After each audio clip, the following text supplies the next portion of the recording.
So today we're going to talk about some Pilates principles and some common mistakes that we see people making during class, and if we can correct these, how we can make your exercises so much more effective and efficient for you and prevent injuries as well. So the first thing I want to talk about is just the body scan. So it's a really nice practice to get into during your classes, throughout the exercises, just to be constantly scanning from top to toe. And I'm just going to go through a few of the common spots where we see mistakes happening. So if we start up at the top, one of the things we often see people do is go into this forward chin posture or really extending through their neck. So for example, they might be on the machine doing an exercise like this and they might have their head up rather than that nice long neck. So that's the number one thing to think about, is the position of your neck. So if you're lying down with your head rested, it's not so bad, but if you're up, especially if you're weight bearing through your upper arms, we want to make sure that that neck stays nice and long. And if you're up and standing, the analogy of having that puppet string drawing you up is a really nice one to think about, that length in the back of the neck. So we don't want to see this chin poking forward. We want to have that chin relatively tucked into the chest and the neck nice and long. So coming down from there is the shoulders. We often see people hunching up their shoulders with their exercises. So we really want to think about keeping that distance from the bottom of the ear to the top of the shoulder. So if you feel, again, when you're weight bearing through your arms is a common one, that those shoulders are starting to creep up, really just think about drawing them down and back and just maintaining that gap through here. We also want to think about our sternum or our chest bone. We don't want to be rounded through here.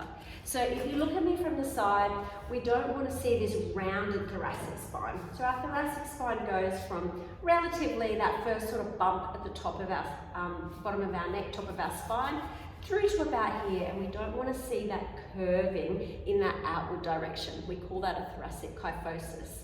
So what we want to do is keep those shoulders down and back, and we want to keep that length through the chest bone. So a nice cue you might hear us say is lifting the chest or opening the chest. So we can put those two cues together if we're thinking shoulders down and back, opening the chest, pinching the shoulder blades, lifting the chest bone, puppet string pulling you up towards the ceiling. All of those cues are going to help that upper body position. So when we're moving down a little bit lower, we want to think about the position of our lumbar spine. And there's a few different spine positions that we commonly teach in Pilates. One of them is a neutral spine, and then the other is the imprinted spine. So we'll have a look at that in a moment, and it's particularly important when you're doing your lying down exercises, especially when your legs are off the bar. So if your legs are up in straps or if they're unsupported, so like when you're doing hundreds, when your legs are up in tabletop, it is really important to make sure that you have got a good lumbar position, and I'll tell you about why in just a minute. So if we think about our neutral spine, that's when all of our muscles are supporting the spine evenly in both directions. So the spine is neither arched nor flattened, it's just in its perfect neutral curve, which we all have a slight lumbar lordosis. So if we think about this curve through here, if we're thinking about an imprinted spine, that would be a really flat spine. If we're thinking about a lordosis, that would be a really arched spine. And if we're thinking about a neutral spine, that's kind of halfway in the middle. So if you're wondering where your neutral spine is, you can do some little pelvic tilts from one direction to the other, and then come back to the halfway point, and that is your neutral spine.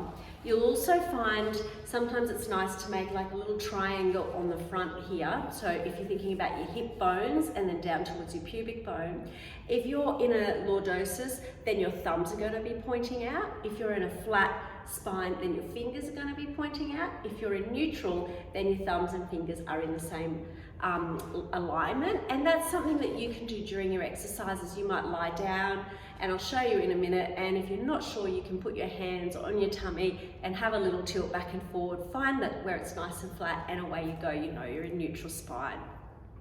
So like I say, often when we're lying down and our legs are up, we put you into imprinted spine. So that's when the fingers are a little bit higher And there's a couple of reasons for that. One is it's safer. So it's much safer for your spine. You're much less likely to injure your lower back, or if you have lower back issues, you would want to do exercises like hundreds and legs in straps and all of those with your spine imprinted.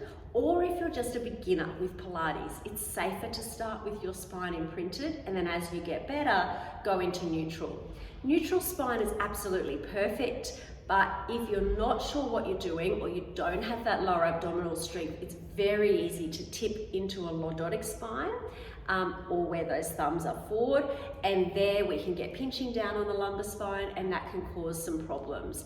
And also, you're not going to be using your tummy muscles. So an exercise like hundreds, which I'll show you in a tick, it's an exercise for your tummy muscles. So if you're just arching your back, you're using the wrong muscles. You're tightening up muscles that are already tight and compressing your lumbar spine at the back that are not going to do you any favors, and you're not getting any strength in those muscles that you're supposed to or trying to work on.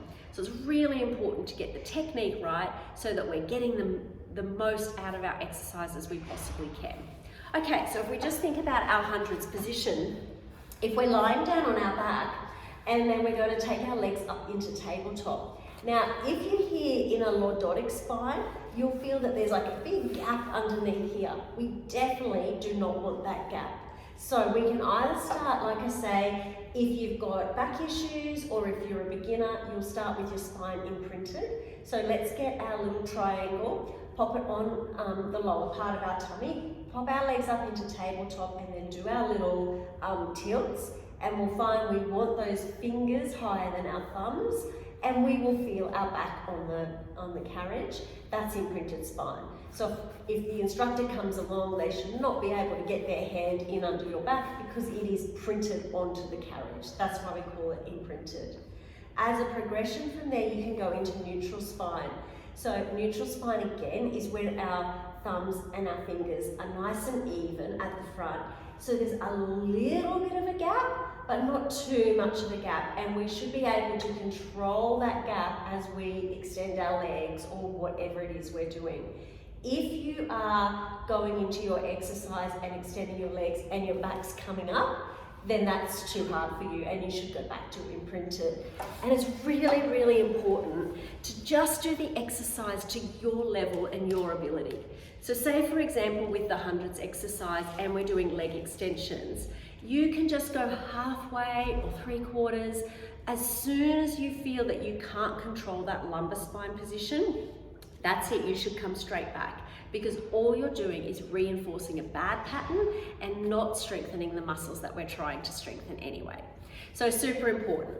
So we've got our long neck, our chin's relatively tucked in, our shoulders are down and back, our chest is nice and open. We're not flaring out through these ribs, so we're keeping those ribs tucked down. We've got our nice spine position, and then we're going to look at our pelvic position. So I'll stand up for this one so you can just see my pelvis.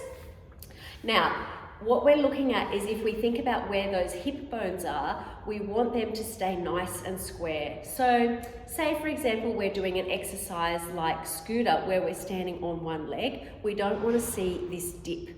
So, and again, I always recommend to people, put your hands on and feel what's happening with your body.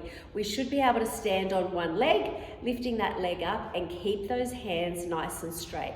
If we're getting a dip there, then we need to work on the muscles on the standing leg and get them stronger before we do that exercise. So that could be something that you're practicing at home. If you are doing your exercise, like your scooter, and that's coming back and forward, you should be able to keep those hips nice and square throughout the whole exercise. So really important, we don't want any dipping and we don't want to see the hip going out to the side. And then like you would have seen in the video that we did with the single leg squat in our day 1 challenge, anytime when we're bending our knee, we want to make sure that that kneecap is tracking in a good direction. So we want to make sure that knee is going in line, middle of the kneecap in line with the second toe. And that doesn't matter if we're squatting or if we're in a lying down position. So say for example, we're here and we're doing a single leg press. We want to make sure our kneecap is facing up towards the ceiling. We don't want it flailing in or out, unless we're doing an exercise that is working on our external rotators, and we're deliberately positioning it like that. But for a standard press, you want to make sure that knee is tracking nice and evenly, nice and smoothly. We don't want to see locking of the knee, so we want a gradual reach of end range and a nice slow return. And we'll talk about the breath in a moment as well. And likewise, if you're doing anything standing up, again, we want that knee tracking, and the knee and the pelvis, they go together, kind of like the neck and the shoulders do. So if your exercise is really an upper body exercise, then you're going to be more focused probably on long neck, shoulders down and back, neutral spine. If it's more of a low body exercise, you might be focused more on your alignment, your biomechanics of your lower limb, so knee over toe, hips nice and square, neutral spine. Otherwise, if you're not sure, just do body scanning up and down, and then you'll be fine. So like I say, it's really, really important to have good alignment while you're doing your exercises to get the absolute most and effectiveness out of the exercises that you're doing.